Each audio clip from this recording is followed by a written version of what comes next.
Hey there, I'm Joe Zentis, creator of the Rocky Mountain Gallery and Windows Quilts. This video is about how to make the gallery, but at the same time it's how to make the windows because they're made in exactly the same way. The only difference is the size of the blocks. Now this quilt is easier to make than it looks because when you look at a block, the first thing you see is this crazy zigzag seam. But you don't actually sew that seam. You make strips by sewing these straight seams, then sewing the strips together with these straight seams, and voila, the zigzag appears. I'll start by going through a step-by-step process on how to make these blocks, and then at the end I will add a bonus section to give you a few hints as to how to make the whole thing easier. Here's what you need to make this quilt: a cutting board, a 12.5-inch square template, a ruler, a rotary cutter, an ironing board, and a sewing machine. Nothing fancy, just one that lets you sew straight seams. This, by the way, is my wife Eddie, who has taught me everything I know about sewing and quilting. The last page of the pattern is a layout map. Do not cut this up. On the pattern pages, the solid lines show the actual shape of the pieces. The dashed lines are the stitch lines. The seams that end up on the inside of the blocks are 1/4 of an inch wide. The outside seams are a full inch wide. This allows for a bit of error when you sew the inside seams. Cut out all of the pattern pieces along the solid lines. The layout map shows the location and orientation of the pieces within each block. We'll use block 11 to show you how it works.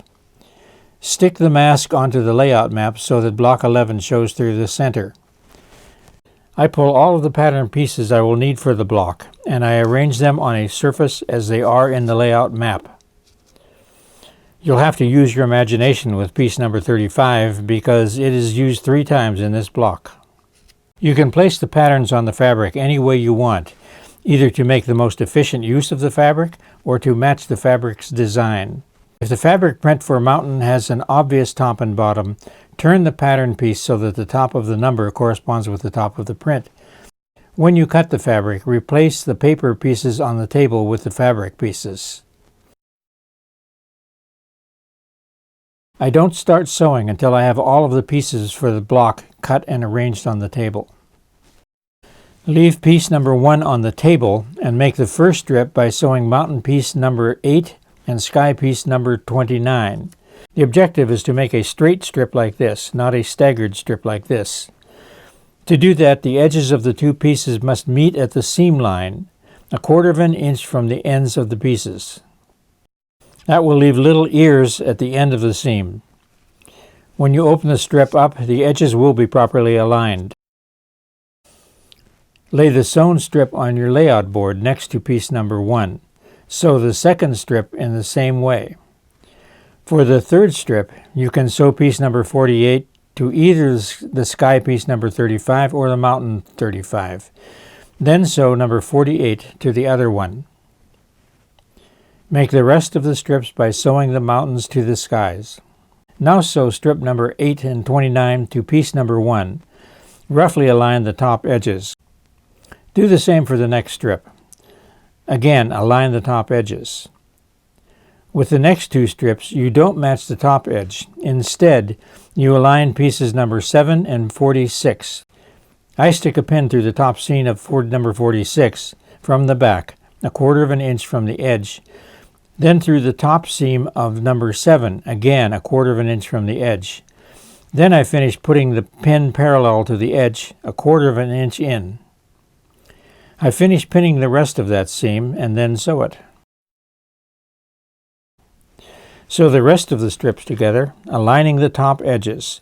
Then sew corner piece number 43 to strip number 39 and 50, aligning the bottoms. Iron all the seams flat. Now lay the block on the cutting board right side up. Lay the 12.5-inch square ruler on it.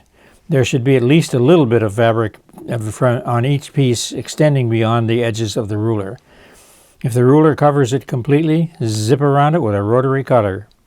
And now take the time to give yourself a little reward because you have finished your first block. Congratulations! With block 11 finished, put a check mark in the little square on the layout map above the block, next to the number 11.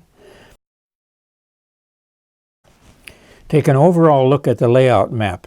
Notice that all of the columns slant toward the center line of the quilt. Block number 15 is block 11's counterpart.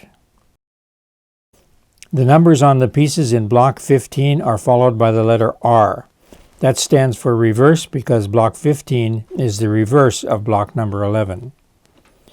You make it in the same way. The only difference is that you place your fabric face down on the table, then place the pattern pieces face up on it. When you flip the fabric pieces right side up, you'll have the reverse of the corresponding piece of block 11. Do that with all the pieces in all of the blocks on the right-hand side of the quilt. Now it's just a matter of making the rest of the blocks in the same way, except for the center column. There you make the two sides separately, then sew them together, matching the mountain peaks where necessary.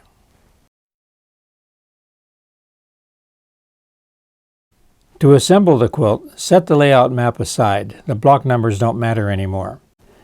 Lay the blocks out on the floor and rearrange them until the design and colors look good to you. In my quilts, I put all of the blocks so that the diagonal strips slant toward the center, but you don't have to do that. Here's a quilt made by Christine in Bellingham, Washington. She has used some left blocks on the right and right blocks on the left. You have to look really hard to see which are where, and the quilt looks absolutely splendid. For my queen size quilt, I made the sashing 3.5 inches wide. For each row of blocks, I cut 4 pieces of sashing 3.5 inches wide by 12.5 inches long. We sewed a piece of sashing to the right side of each block except for the last one, then we put them all together. For the horizontal sashing, I cut 5 pieces 3.5 inches high by 74 inches wide. We sewed them to the bottom of each row except the last one. Then we sewed the rows together, making sure that the vertical sashings aligned with each other. I made the border 6 inches wide. I measured the length of the quilt. I cut 2 6.5-inch strips of border fabric to that length and sewed them onto the sides, matching them to the top and bottom of the first and last row. I measured the full width of the quilt and cut 2 border pieces to that length. We sewed them onto the top and bottom. And when you get this far, really congratulate yourself and give yourself a reward because you have finished your quilt top. And send me a picture of your completed quilt. I will post it on my website, which is www.quiltdesigns.com with a Z in there instead of an S. And finally, this being YouTube, please click on the little thumbs up icon down at the bottom, the like thing. That's supposed to do great things for me, and I hope it does. The queen size pattern includes 50 different pieces, and with those you will cut out about around 350 different pieces of fabric. So you want to be easy to find and easy to grab a hold of. I put a loop of tape on the back of it and stick it up on a wall or someplace, in this case a cabinet. And while you're doing that, stick up the frame with them so that you can find that easily too. To make accurate seams, it helps to pin pieces together. This is how Eddie does it. She just holds them up in the air and sticks a pin in. I tried doing it this way, but my ancient arthritic fingers couldn't hold the pieces steady and stick the pins in. And I hate using my fingers as pin cushions. So I devised my own way. I lay one piece face up on the mat and the other piece face down on top of it. Then I put pins in perpendicularly to the edge.